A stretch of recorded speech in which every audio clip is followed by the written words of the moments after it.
Good morning and welcome to Hope, Faith, and Joy Daily Devotion with me, Pastor Amanda. I've been on vacation and retreat, but now I'm back with you live as can be. And thanks for allowing me to kind of take that time, but still spend time doing devotions with you. So today we are continuing with Luke chapter 2. And so I hope you've had a chance to read it in advance, or here you get a little bit of what I picked out this morning. And so what I noticed in this is I was thinking about Matthew when we went through Matthew together and kind of the similarities and differences and what's going on here. And so when we think about Matthew, very quickly he moves on to Jesus was born, and then the wise men came, and then they had to flee to Egypt. And so that was kind of what happened there. So for Luke, what happens? We find that first we are informed that there is a registration, or in other words, a census. Now, we all need to be taking the census right now because that's what's going on in 2020. So take time to do your 4 questions of your census if you haven't yet. But in this time and age, a census would create oppression. People are having to be uprooted from their homes to go register in the city that their family came from. And so this was very disruptive to the economy. It would overload the cities with people, so much so that we find that Mary and Joseph technically become homeless for a while. They're not even able to get a room at an inn. And that's really frustrating. And think about it today. There are people who work their tail ends off, and they barely can have an apartment or a home to raise their family. And so this is the conditions that Jesus is being brought into. And it's to show his connection with the lowliest of states. He understands the pressure and the heartache and all that goes with that. And so Jesus is coming into a very dark, frustrating time. And then, of course, it's interesting. So Luke definitely is focused on people on the margins, people in poverty, those of lowly estate. And so who are the first people to learn about Jesus' birth?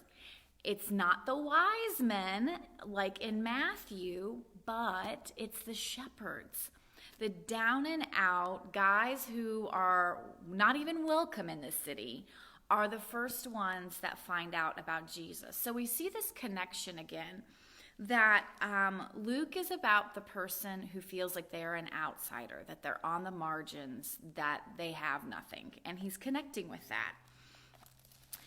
But we still see that Luke also does a lot of connecting of Jesus to his Jewish lineage and past, because we see that he is circumcised, he is named by Joseph, so that he is now part of the lineage.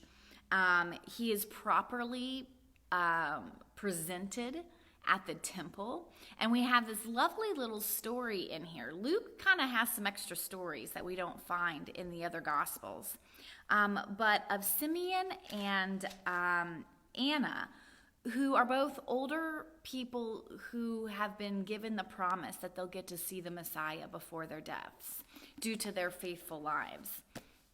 And I think that's really neat that we have this little moment where these two people get to encounter and praise and offer their blessings to Jesus and to Mary and Joseph.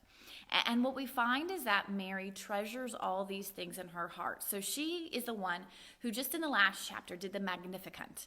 So she's treasuring all that she has. But these are now people who are reaffirming, reassuring her of what's going on. And I can only imagine as a young mother, that's exactly what she needed. She needed people who would continually reassure her of who she was raising and who she was taking care of. And so we have that wonderful little assurance for Mary. Then they go on. We find that they finally do get to return home. And again, as they're returning home, we find that he's now like 12 years old. So this was a long time of poverty and everything. Or excuse me, I'm assuming things there. I shouldn't do that. But at another time, we find when Jesus is 12 years old, we have this incident where they've gone to the temple for Passover. And in this moment, Jesus stays behind, and the parents are looking for him. It takes them 3 days to find him. But then they do find him on the third day, and they're amazed by how he's interacting with the teachers, of course, and everything. And there's this lovely little line in here in verse 51. Then he went down with them, being Mary and Joseph, and came to Nazareth and was obedient to them. And I find that is our biggest struggle in our spiritual journeys. But even Jesus had to experience this, is being obedient to our parents. And so if we think about our heavenly parents, the Trinity, our heavenly parents, we also have to work our whole life at learning how to be obedient to them. And so even Jesus, obedience is not something that's easy, no matter how we think about it. And I think that's important for us to remember, that obedience does mean it takes work, it takes vulnerability, it takes courage, it takes humility. And how are we practicing that in our lives?